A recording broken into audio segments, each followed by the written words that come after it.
It's good to be here in Kilat Chaverim, a wonderful place for learning and davening here in Yerushalayim.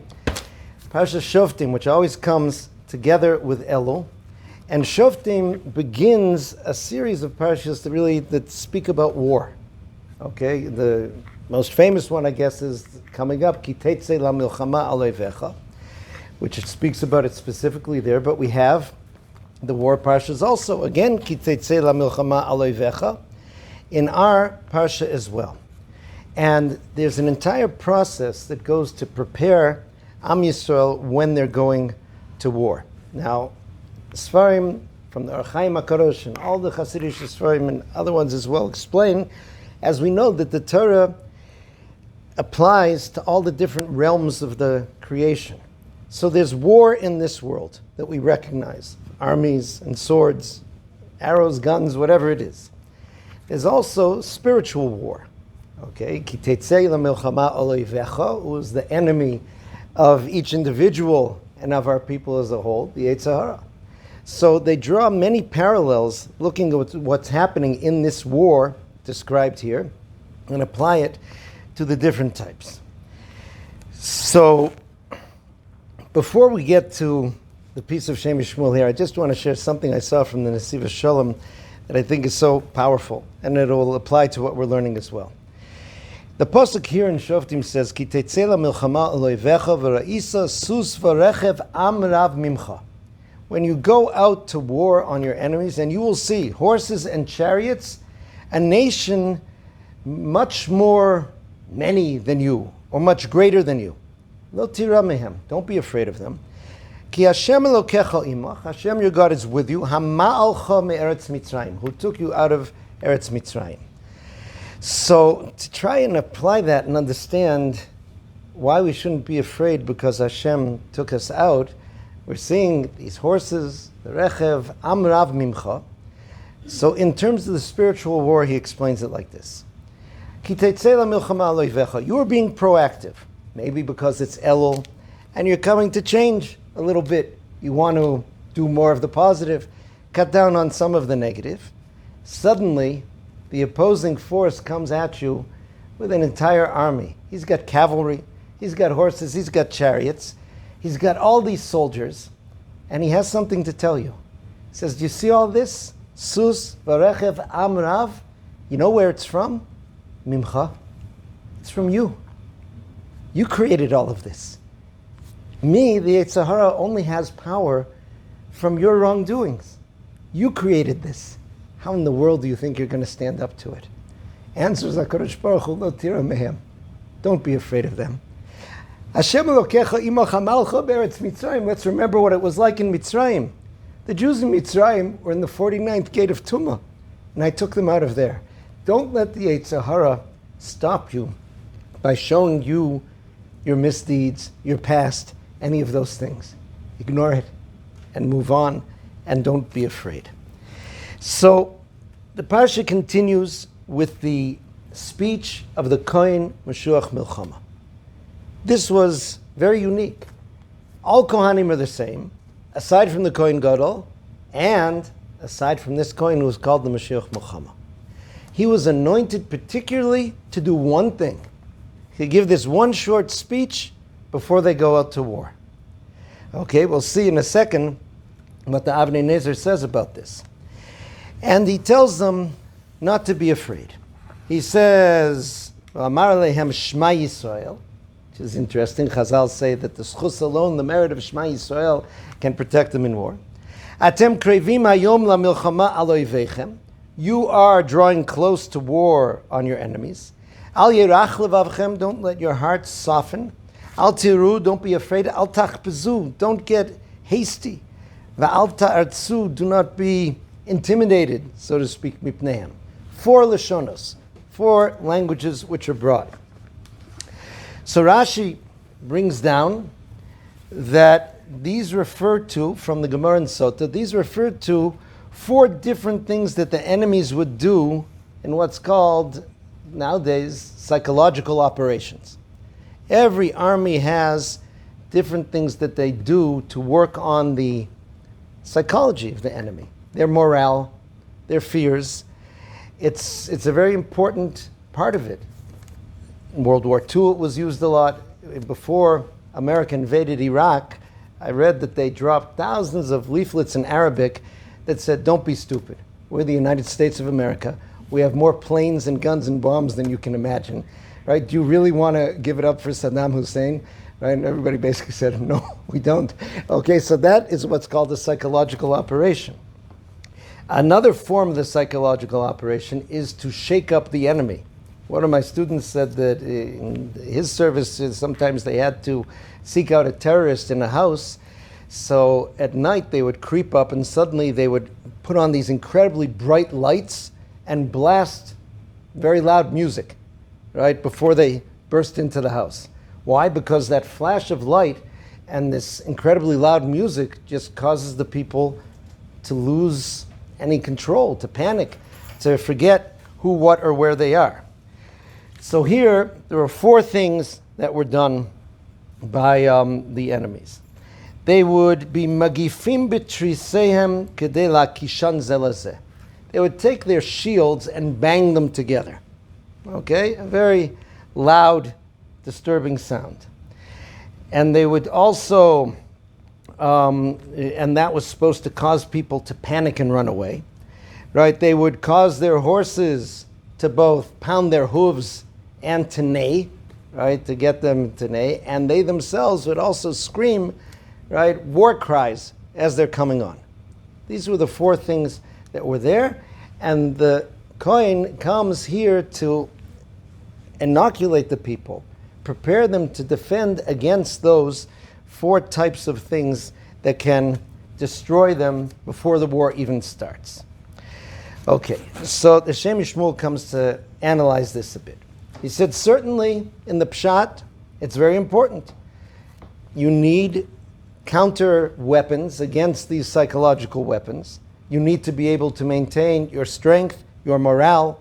The Rambam here is very famous. There's a machlokes rishonim about whether the psukim here are a mitzvahs lo taseh, that you must not be afraid, or haftocha, the Ramban says that you can overcome and not be afraid. And the Rambam says it's very important. He says you have to be careful not to get afraid. He says if you get yourself afraid, if you think about the wrong things and get frightened, over below sase, you transgress a negative commandment. Because it says, Al yirach levavchem, al tiru, al tachbezu, all the psukim we said here, don't get afraid. V'la'od el shekol demei Yisrael tzuin batzavaro. The blood of the Jewish people is dependent upon you. And if you give in to the fear, or if you enhance your fear, so then, right, you're held accountable. So that's in the Pshat. Now, here, in terms of the inner lesson, of that inner battle, here's what's happening. He brings a statement of Rabbunim Pershischa. On the Pasuk, in Mishlei, Rabos machshavos belev ish va'atzas Hashem hitakum. Very famous Pasuk, nice nigunim for it, right?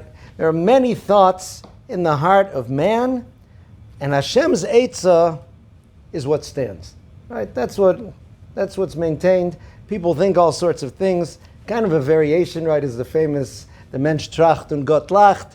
Man thinks and God laughs, right? Now, Rabbunim said, isn't that kind of simple? You know, okay, people can think whatever they want. Obviously, what Hashem wants is going to happen. Why does the Pasuk spell it out like that? So he explains like this. He says that the machshavos of basar v'dam against the ratzon of Hashem, people who transmit thoughts to go against the ratzon of Hashem, hein atzmon siba u'molichin al matar shatzas Hashem hitakum. Those thoughts themselves bring about the goal of Atzas Hashem that He wants to bring about. Why does that happen? How does it happen? He says, let me try to illustrate it before we get to his explanation with something fairly simple. One of my Rebbeim pointed out something once, never try this, it's never nice to torture children for your experiments or to prove a point. He says, but we all know this could or would happen. If there's a little boy, and you come over to him, you say, what's your name? He says, Moshe. You say, no, it's not, it's David. He says, no, my name's Moshe.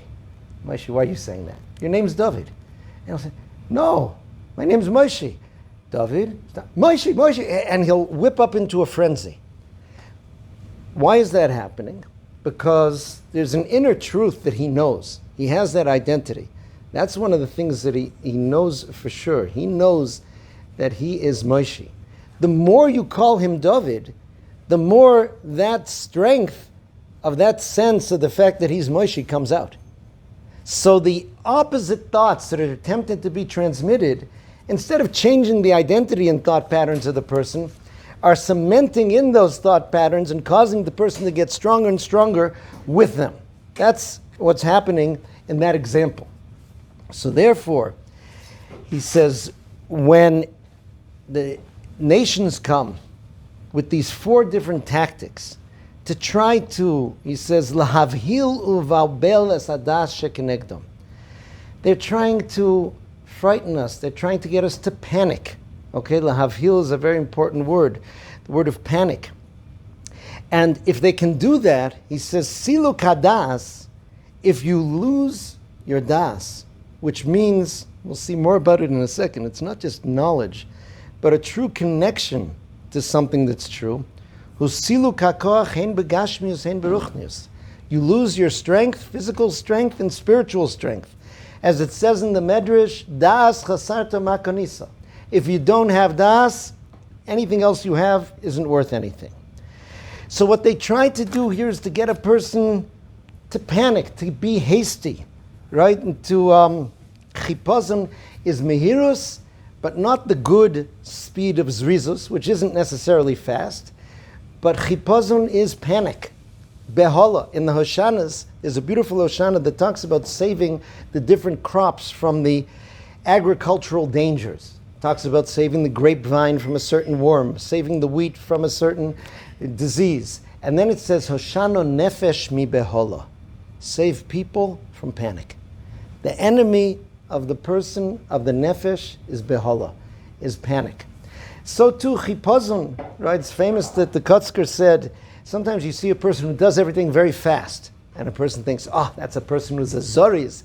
He has the midah of zrizus, of energy of this. He says, no, it may just be a person who's lazy to think, right? It's just a person who's reacting to everything which is there. That's not necessarily positive. But what's opposite is the idea of Yishuv Hadas. Okay, the idea of Yishuv Hadas, das once again means knowing something but connecting to it. I saw a quote from the Rebbe Rashab who said that das is not just intellectual. It bridges the intellectual to the emotional. It's when you fully connect with something that you know to the extent that it's part of you, and it is you. You can end up losing your connection even with that if you fall prey to fear, to panic, to behola, to all those things.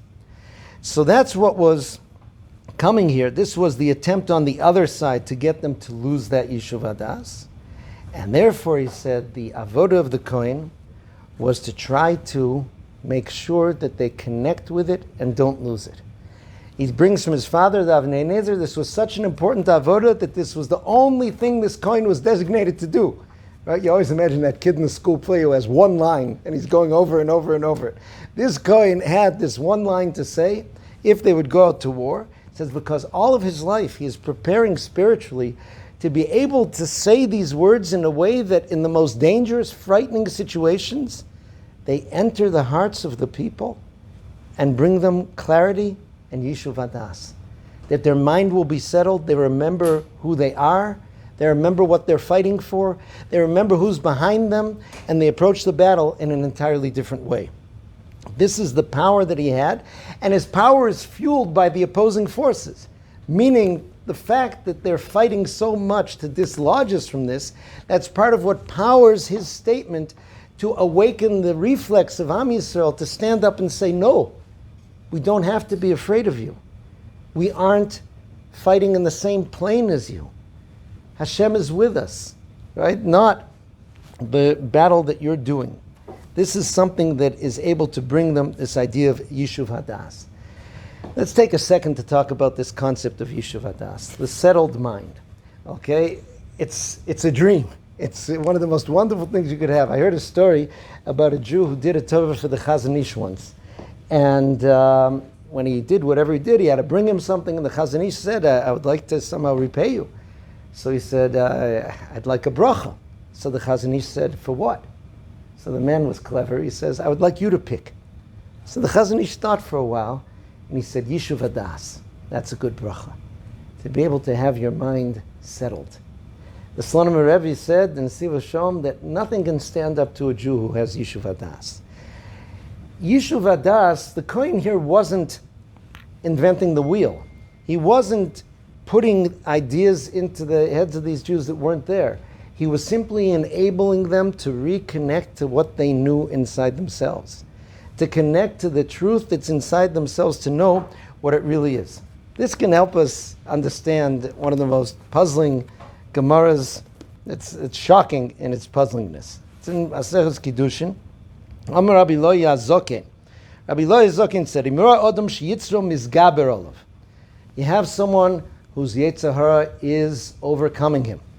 There is something wrong that he wants to do, and he's losing the battle. Okay, whatever it is, he wants to put his left shoe on before his right shoe. We won't go into the details. Okay, so it says, Yelech lemakom she'ein makirin osa. Go to some place where nobody knows you. V'yilbash shcharim. Put on black clothes. V'yiskase shcharim. Wrap yourself in black robes. V'yase kamo shelibo chafetz. Do as your heart wants. V'al yichal Shem Shemayim v'farhesia. Don't make a chilul Hashem in public. People look at this Gemara. Is this a prescription for people to live some kind of double life? Right? How can they be telling you this? This is what they're telling you to do? So there are many, many approaches to it, but the one that connects to Yishuv Adas is the following. I saw it brought by one of the Balei Musar. The Yetzer Hara works with behala, with panic, with speed, right, to get you to react, to be spontaneous, to do, because you have a strong desire, because something pushed your buttons, whatever it is. But if there's time, the Yetzer Hara can't hold on to you. So here's what happens. Let's play it out in our mind. Let's take a theoretical Jew named Shmuel who lives in some fine community. Let's call it Borough Park, right? And he is overcome with the desire to do a certain avera. Okay, but he's a knowledgeable Jew. He remembers the Gemara in Kiddushin. I have to go and dress up and go someplace where no one's going to recognize me. So he has to go and get some new clothes. Right? He goes into Manhattan to some boutique. Right, black clothes he should have. That's the thing. But in our scenario, he's got to get something else, right? So he goes and he comes into the store. I want some jeans, please. He said, are the ones with the rips cheaper? No, those are more expensive, right? Mashigna Welt. Okay, anyways, he buys jeans, and then he takes out the magic thing that Jews use, the baseball cap, right? And he puts that on. And now he has to plan his travels to find some place where there are not going to be Jews, right? Very difficult, especially if you're trying to find a place without a Chabad house, right? And he finally books his trip, and he's there in the airport, and he packed up his suitcase, and he's wearing his Avera outfit, and he's waiting for his plane. But meanwhile, it's going to be Shkia soon. He's got to daven mincha. So he goes to a corner, and he's davening mincha. When he finishes mincha, his phone rings, and it's his friend. He says, Shmuel, listen, the Balkari is not here this Shabbos. Could you lane? It's like, what? He says, it's not a long parsha. Okay, you're in. He hangs up, Meanwhile, it's an hour till his flight. He says, I guess I better start preparing the laning meanwhile. And this is stupid. What am I doing? How am I going to do this Avera? And he packs up and he goes home. Meaning, his das gets miyushav. Originally, chipazon behala, I can't, I must. Time. If you give it time and you're able to hear your internal voice, you're able to remember who you are. You remember the big picture. That's what's behind there, and that's what saves it. So this is what the Kohen is doing in our case before the war. Now, he says there's more to it. It's not just that by overcoming the broadcast of the enemies that you have to fear, that you're hopeless, that you can't possibly win. Not only do you block those, but the more a person separates from negative thoughts, the more you connect to positive thoughts. He says, the Zohar HaKadosh says this, that the more you run away from chitzonius, balu umasu b'kedusha, then you connect to kedusha. I think it was from Moshe Wolfson Shlita that a large part of the avodah on Shabbos when we're honest, it's this whole idea of not thinking about stuff you shouldn't be thinking about on Shabbos. All the things, I got to do this. What's going to be with that? Right? I got to call this one. All these things, but to be there on Shabbos, kilu kol malachtecha asuya, there in the zone of Shabbos. So he says, winning those battles, fighting off those thoughts, doesn't just keep those away. That's actually connecting you to Shabbos. That's the source of how you can connect to it. So therefore, he says, when Am Yisrael were strong enough to fight off all those intimidating thoughts, all the depressing thoughts, all of the frightening thoughts, then they get Das Hashlema. Then they connect to true Das. Okay, now, the nations of the world, he says, come and always attack Am Yisrael when we look in the spiritual plane. He's broadcasting to something he's already going to mention in the end. Elul is a time of preparation for war because the Zohar Kodesh and others describe Rosh Hashanah as a Yoma Dekrova. It's a day of battle. Why is it a day of battle? Because the nations of the world come to prosecute Am Yisrael. Why are they doing that on Rosh Hashanah? On one hand, we all get judged, right? We say that there, every creature gets judged on Rosh Hashanah. But Am Yisrael are judged differently. Am Yisrael are judged as that nation that is always going to be the nation of HaKadosh Baruch Hu. And that doesn't change. One of the strange contradictions in our behavior on Rosh Hashanah is we do some things that seem to imply fear of the din, some things that seem to imply happiness and confidence. Right? You're not allowed to fast on Rosh Hashanah. It says in the Shulchan Aruch, Ochlin v'shosin u'shmeichim. You eat and drink, and you're happy on Rosh Hashanah. You're supposed to dress nicely on Rosh Hashanah, right? As a show of the confidence that HaKadosh Baruch Hu will give us a good din. On the other hand, there's all this frightening stuff about it. So one of the approaches brought by Rav Shlomo Kluger is that, true, each individual is in a frightening situation, but Am Yisrael as a whole is always going to come out with a good judgment and prepared for the next year. And the nations of the world say, why should they be any different from anybody else? Right? And they'll come with the claim that oftentimes seems very viable. Halolu of the Avodah Zarah, halolu of the Avodah Zarah. Say, listen, do you want to file on how many Jews have done bad stuff this year? Okay? Can you really see the difference? And in terms of good things, I can show you some very touching stories of people who aren't Jewish who've done very nice things. Okay, so that is, he says, a battle. Now he says, it would have merit when we forget who we are.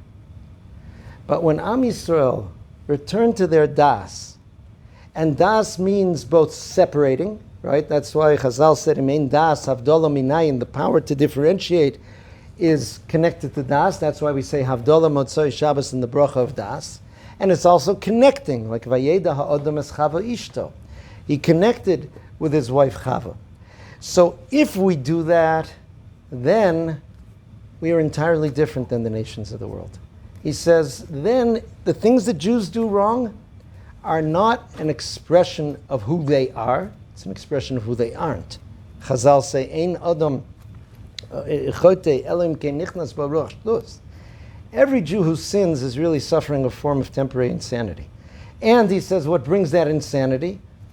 The tumah that the other nations bring into the world. They've polluted the environment so that Jews lose themselves and forget it.